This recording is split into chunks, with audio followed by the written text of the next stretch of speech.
It was a crisp autumn evening in the heart of the city. The street lights flickered in the distance, casting long shadows across the deserted streets. Jamal, a determined 17-year-old black teen, had just finished a grueling basketball practice.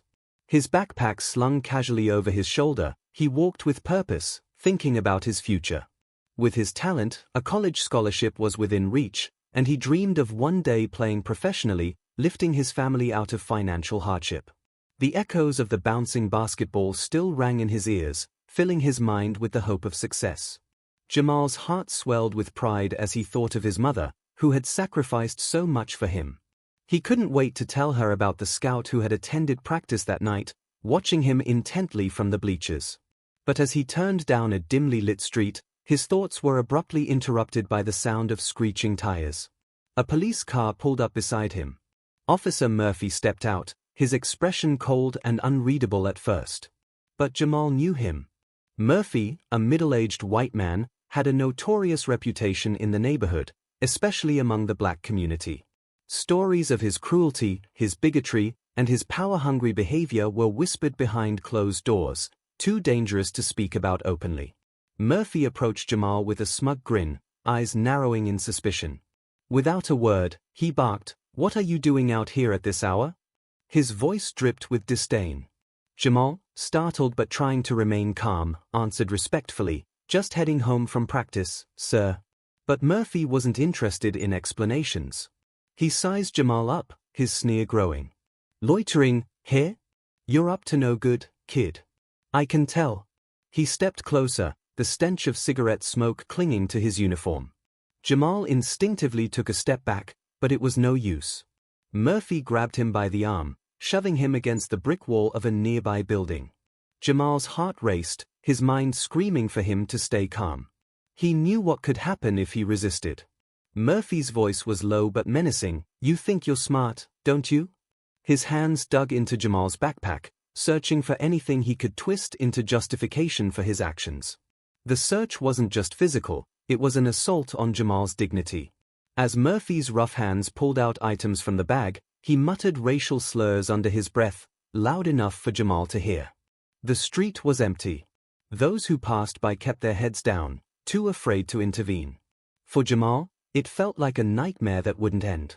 His dreams of basketball, of scholarships, seemed distant now, buried under the weight of fear and humiliation. Murphy's grip tightened as he roughly patted Jamal down, searching for a reason to arrest him. Jamal stood frozen, his breath coming in short, sharp bursts.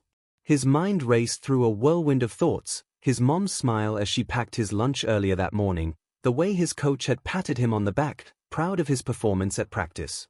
All of that now felt so far away. He had to focus. He had to get through this.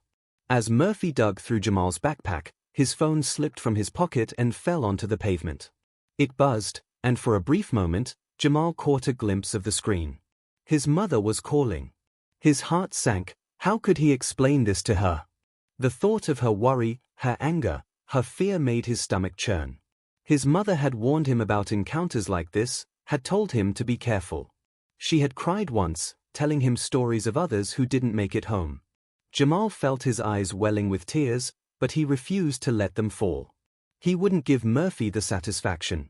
But the situation escalated when Murphy's frustration grew.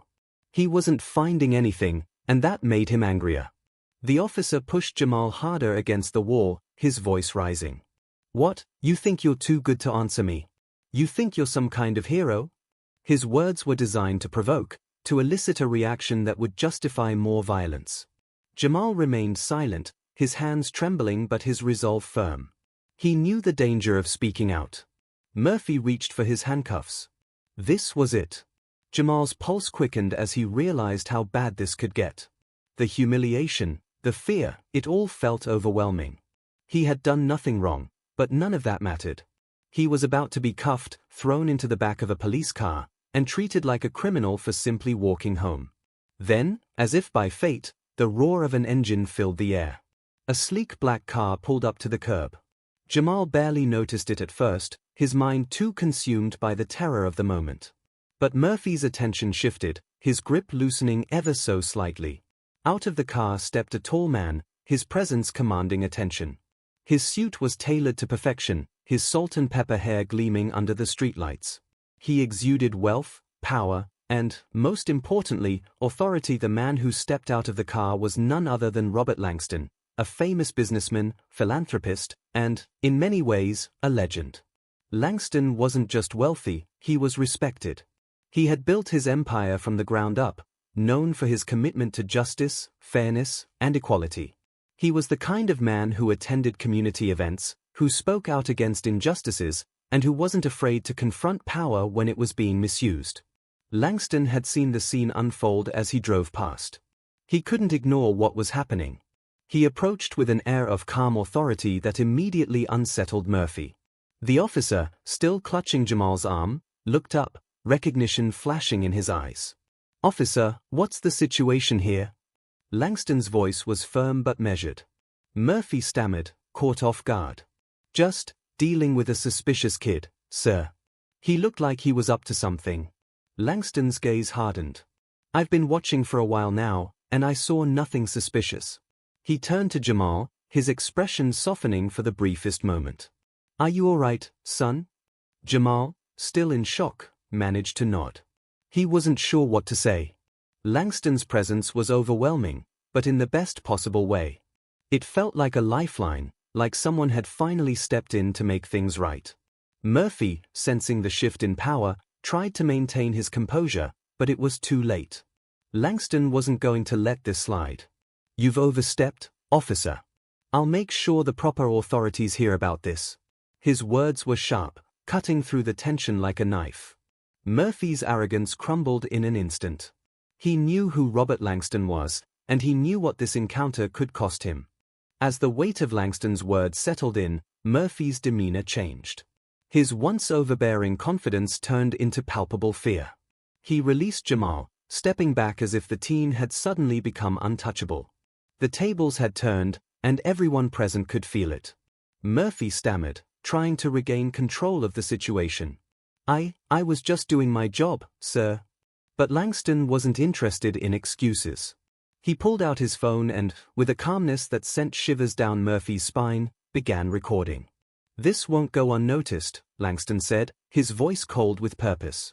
"You think you can harass this young man and get away with it? Not today." Jamal watched in awe, still trying to process what was happening. It was surreal, the way this man, this stranger, had stepped in and completely shifted the power dynamic. Langston was a beacon of hope in what had been the darkest moment of Jamal's life.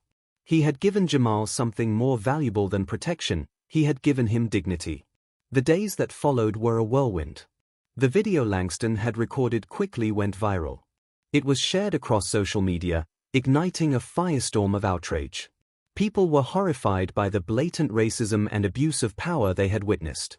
Protests erupted in the city, demanding justice for Jamal and accountability for Officer Murphy's actions. The video became a rallying cry for those who had experienced similar injustices but had never had the opportunity to fight back. With Langston's guidance, Jamal's life took a significant turn for the better. Langston, recognizing the strength and resilience in Jamal, took him under his wing. He not only ensured that Jamal's legal battles were resolved, but he also helped him navigate the public attention that came with the viral video. Jamal found himself being interviewed on television, speaking at community events, and even meeting with city officials who promised reform. But Jamal's biggest personal victory came when his dream of a college scholarship became a reality. Thanks to Langston's connections and relentless support, college offers came pouring in. Jamal chose a school that was not only known for its strong basketball program but also for its commitment to social justice. He vowed to use his platform as an athlete to speak out against the injustices that had nearly derailed his life. As the months passed, Jamal began to heal from the trauma of that fateful night. What had once been his darkest moment became the foundation for something far greater. With Langston as a mentor, he learned how to channel his pain into purpose. He became a voice for the voiceless, using his experiences to inspire others and to advocate for change in a system that had failed so many. In the end, Jamal's story wasn't just about overcoming one night of police brutality, it was about rising above adversity, finding strength in unexpected places, and proving that even in the face of hatred, there is always hope. What began as a night of humiliation and fear transformed into a powerful journey of justice, growth, and redemption. Langston remained a constant presence in Jamal's life, watching proudly as the young man blossomed into a leader, both on and off the court. And as Jamal stood on stage at his college graduation, receiving his diploma, he couldn't help but think back to that night, how close he had come to losing everything, and how one man's intervention had changed the course of his life forever. Jamal would never forget the lessons he had learned, and as he moved forward, he carried with him the promise to keep fighting, for himself, for his family, and for everyone who had ever been in his shoes.